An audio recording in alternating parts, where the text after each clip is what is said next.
Quilters Newsletter TV, the Quilters community, is brought to you by Handy Quilter, designed by a quilter for quilters. Robert Kaufman Fabrics, quality fabrics for quilting. Sulky, express yourself with Sulky and create with confidence. And The Warm Company, inspiring products for creative people. Hi, and welcome to Quilters Newsletter TV, the Quilters community. I'm Mary Kate Carr-Petras, and we are back again with our special guest, Patrick Lose. We've been talking with Patrick about his life and what led him to the quilting industry, and we started out talking about his childhood, his life in theater and costume design, how that got him into fabric design. Now we're talking about where that's led to you to be today, you know, all of the different hats that you wear. So starting with, I don't know, fabric design. Well, I'm still designing fabric, and I'm working with Robert Kaufman. Have done quite a few collections with them already, and I'm really excited about a couple of the newer ones that are coming up.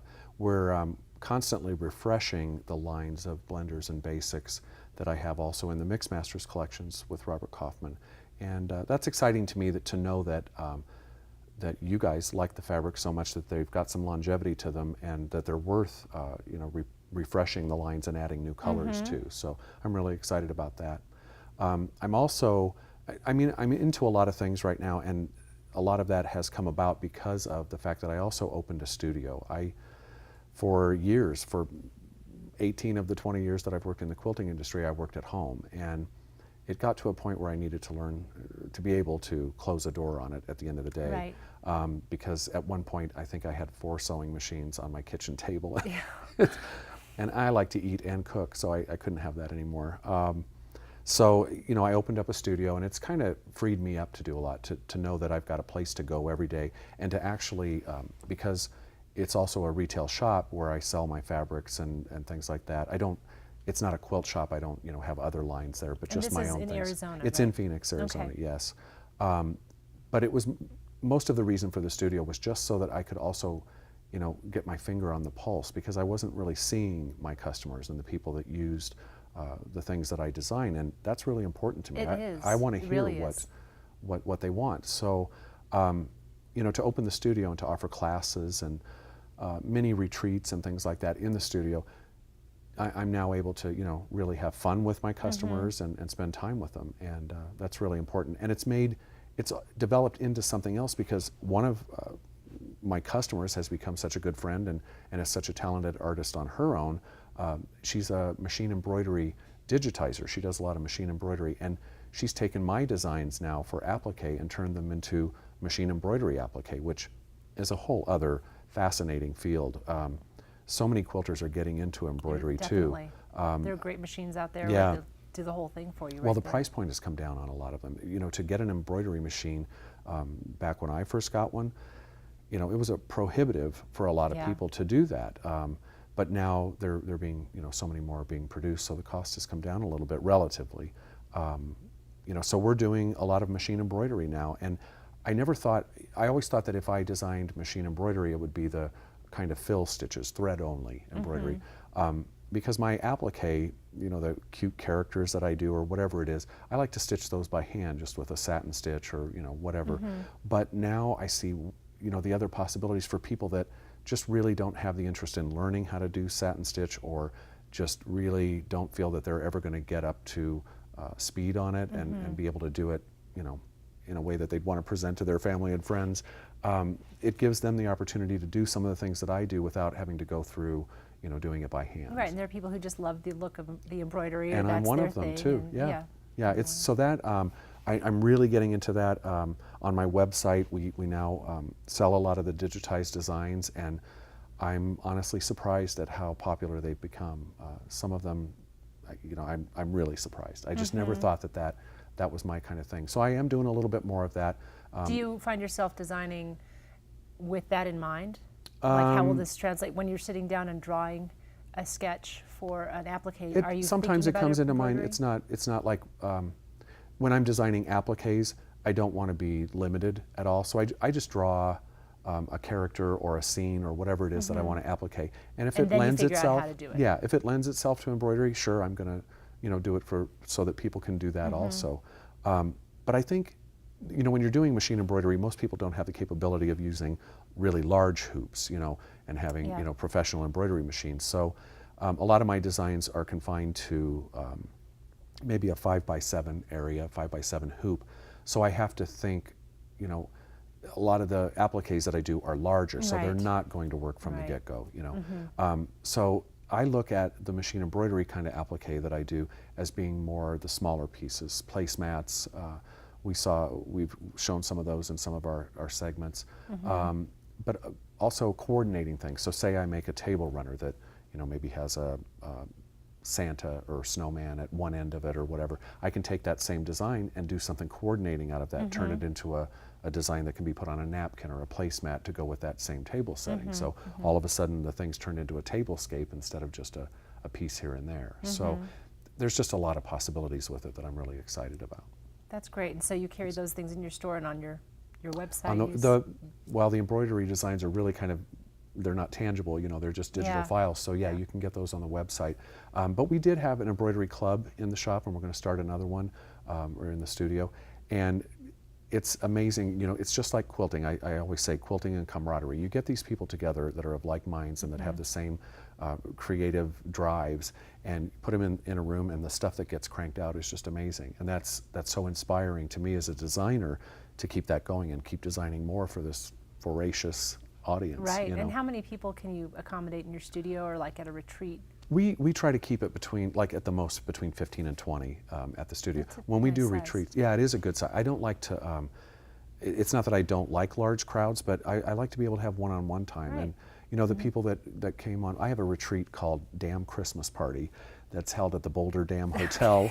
I was about to say. I know, in Boulder, DAM. yeah, DAM, Okay.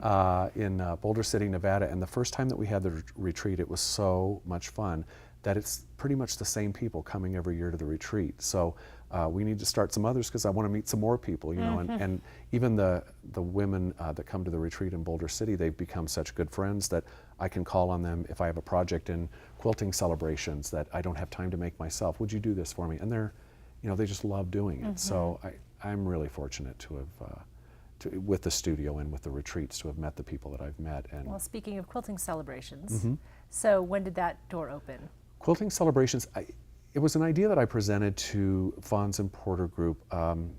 In 2009, I believe we started the wheels turning. The first issue came out fall, winter 2010. I loved doing it. I mean, it was just a blast. I've always I worked at Better Homes and Gardens and the special interest publications a lot, and really enjoyed that, and knew that that was something I wanted to continue on with. I didn't know that I actually would end up being editor of a magazine, but I knew that I wanted to keep submitting designs for publication in magazines. So it's more than just you signing your name, putting your name or your brand on this magazine. You're really involved in all of the... Oh, I design every project in the magazine. And you do some of the layout too, or you no, we design? have an art director. Tony Jacobson is the art director on the magazine. I mean, I But you have input. definitely Just have the input. nuts and bolts of putting the magazine together. Oh yeah. It has my name on it, so I want it to, and it's evolving too. Just as my career has evolved, the magazine is too. I'm into different things. I'm into different looks, so they allow me to change that as the magazines come out. And we were doing a fall winter issue as one issue of the magazine every year, and now we've split those into two because I'm so prolific at designing for fall and for winter holidays that I just had enough that I could make two issues out of it, and the readers are loving that. So That's great. I hope to be able to do more of that and maybe branch it out into even more issues per year. So you've got fabric design, you've got the applique pattern design Machine thing embroidery, that goes in machine embroidery. You've got the magazine, and you teach. Yeah, I don't do as much teaching now. It's more retreats where we just all go and have a good time. You But know? you've got something else, not just a retreat, but a cruise. Yeah, well, Party with Patrick, my club we've taken it to the high seas, we say, and we're going to be doing a cruise in April of 2013. That'll be our second.